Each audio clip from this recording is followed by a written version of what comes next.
sabe ou já experienciou o poder que isso tem, que é o poder da declaração, que é o poder das palavras. Afirmação, declaração, Talvez a pessoa nem acredite nisso que a gente tá falando, no sentido de se conectar, de transcender o corpo, de ser parte espiritual.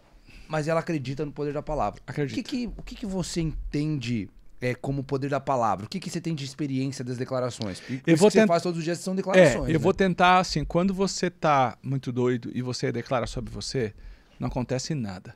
Você já assistiu algum filme que tem um super monstro e todo mundo atira flecha e tal, e o monstro nem... Um dragão, filme de dragão.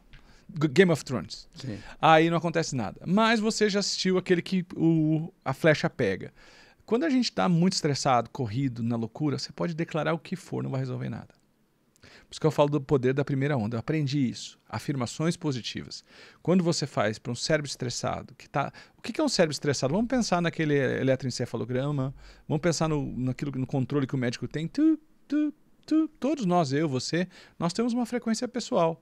Antigamente isso era dito como místico. Hoje não, isso é provado. Tanto que a minha carreira como escritor, como terapeuta, os meus primeiros anos, eu trabalhava com bioeletrografia, photo killing. Você já viu aquelas fotos dos dedos das mãos?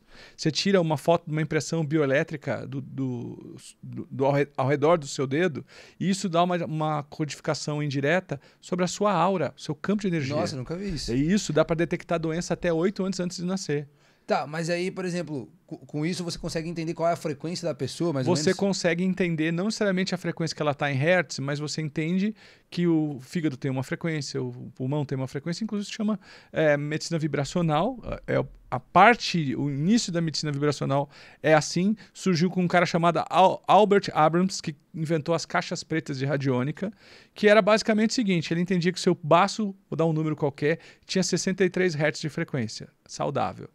Ele ia lá e te media, o seu baço estava com 52. Ele sabia que era porque estava errado. Ele pegava a caixinha preta dele, colocava a frequência certa e impulsionava no seu baço.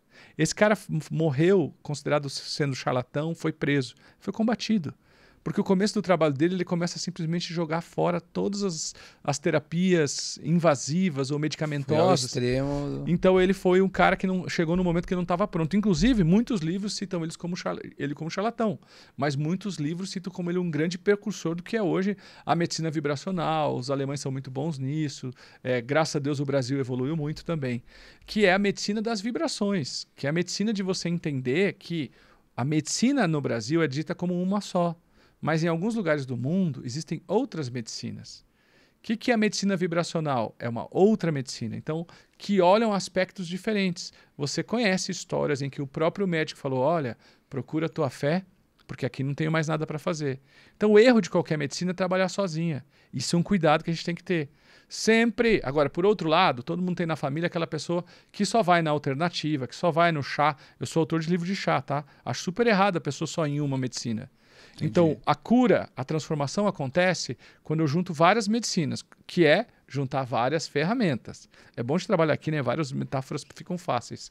Várias ferramentas. E voltando ao que você falou, nós temos uma vibração, eu tirava a foto e eu conseguia entender as vibrações do corpo através do reflexo dos dedos das mãos. É uma foto linda. Você pode olhar depois bioeletrografia ou photo killing, quem olhar na internet vai ver. Eu trabalhei com 3.000 fotos, eu cheguei a fazer 3.000 fotos de 3.000 pessoas. Na verdade, são 3.000 fotos, isso dá... eu acho que dá umas 800 pessoas, para ser preciso com a minha palavra aqui, do que eu fiz. Mas eu fiz 3.000 fotos. E só pegando o gancho antes de você terminar, tem algum padrão que você percebeu nessas fotos de quem tem um resultado mais expressivo? Não, tem. A gente chama de halo. O halo é um campo vibracional. E o halo fechado, direitinho, com as vibrações certas, é o halo de uma pessoa saudável, feliz, que se propõe, que está bem, que está alinhado com ela mesma. Ou seja, é um machado sendo machado. Uau. Então tem o halo do machado sendo machado, da marreta sendo marreta. Mas tem o halo do machado sendo marreta. Eu digo da máquina de lavar roupa sendo cafeteira. Até usava essa expressão. Então, a máquina de lavar roupa sendo cafeteira ou a cafeteira sendo máquina de lavar roupa, sabe? E esse halo, ele se refere porque quando a gente não é quem a gente nasceu para ser, a gente perde força. Se eu pegar e deixar você com o braço erguido assim, faz a força que você conseguir. E aí você fala, meu nome é Anderson, meu nome é Anderson, meu nome é Anderson. E eu me grudar no seu braço aqui, você vai ter uma força. Você fala, eu sou o Anderson, sou o Anderson.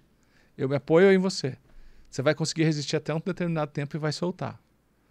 Agora, se você falar o seu nome completo, nome e sobrenome, e ficar falando, e eu segurar nos seus braços, você vai ter o dobro de força. Uau, sabia disso? Não sabia. Pois é, isso é um estudo científico. Então, quando a gente é verdadeiro com a gente mesmo, a gente é mais forte, a gente brilha mais. Você quer ver uma pessoa mentirosa? É uma pessoa sem brilho nos olhos. Bruno, meu pai, ele não tem brilho nos olhos, mas é a pessoa mais correta e nunca mentiu na vida. Verdade. Só que como eu tô aqui num podcast, eu tô falando palavras para chamar atenção. Eu tô falando isso porque o mentiroso não é o de mentir, faltar com a verdade com os outros. É faltar com a verdade com ele. Mesmo. É ele ser a Machado que tá trabalhando de marreta, cara. Mas, por exemplo, a coisa que mais tem. Aí o brilho da pessoa apaga. Hoje, nos dias de hoje, isso também ainda não é tão comum a gente ver. A pessoa acordar e falar, não, hoje eu vou atrás de descobrir qual a função, vou começar esse processo. O meu primeiro livro de missão de vida, eu tenho 7 livros nessa área. Eu sou autor de 26 livros. 7 é de missão de vida. Quando eu escrevi sobre missão de vida e propósito, ninguém falava essa palavra. Isso foi em 2006. A minha sócia falava, calma, uma hora vai amadurecer. Ninguém falava a palavra propósito. E começa a se falar em propósito em 2012, cara. Hoje eu vejo assim que, de acordo com a 2005, a velocidade que apareceu é assustadora. E boa. Agora, sabe por quê? Porque o contraponto. Quando o sol bate aqui, cria a sombra, né? Uhum. Você está falando muitos elementos. É muita depressão, muito vazio existencial, então gera uma busca. Qual é o meu sentido? Então é por isso que tem tanta gente procurando. Tá, entendi. Então... É natural. Tá, mas e por que antes, na época dos meus pais, por exemplo, não tinha tanto esse sentimento de depressão? Cara, é assim, vazio. Ó, eu acho que a gente tem uma combinação de fatores. Se o nutricionista estiver aqui, ele vai achar pelo menos 10 hipóteses sobre alimentação. Se o psicólogo estiver aqui, ele vai ter 10. Se o neurocientista vai ter... Então, nossa série mudou. Tá. Uma somatória. Até o lance da internet, da comparação, da acessibilidade. Por exemplo, os vídeos curtos de 1 minuto, eles estragaram o nosso cérebro. Antigamente, a gente conseguia fazer uma palestra de 50 minutos. Sou palestrante há muito tempo, né? A gente fazia uma palestra de 50 minutos, era perfeito. Hoje, o TED ensinando a fazer palestras de 17, de 12 minutos. Porque é a melhor precisão atual. E já está mudando. Por quê? Porque os vídeos de 1 minuto estão estragando o nosso cérebro. Você já chegou perto de alguém que queria mostrar no celular para você uma coisa muito legal e a pessoa não achava? E você já fica irritado. Uhum. Certeza, todo mundo sabe o que eu estou falando. Então nós temos que treinar para isso. E nós estamos cada vez pior e eu não sei o que vai acontecer. Então esse conjunto de coisas mudou.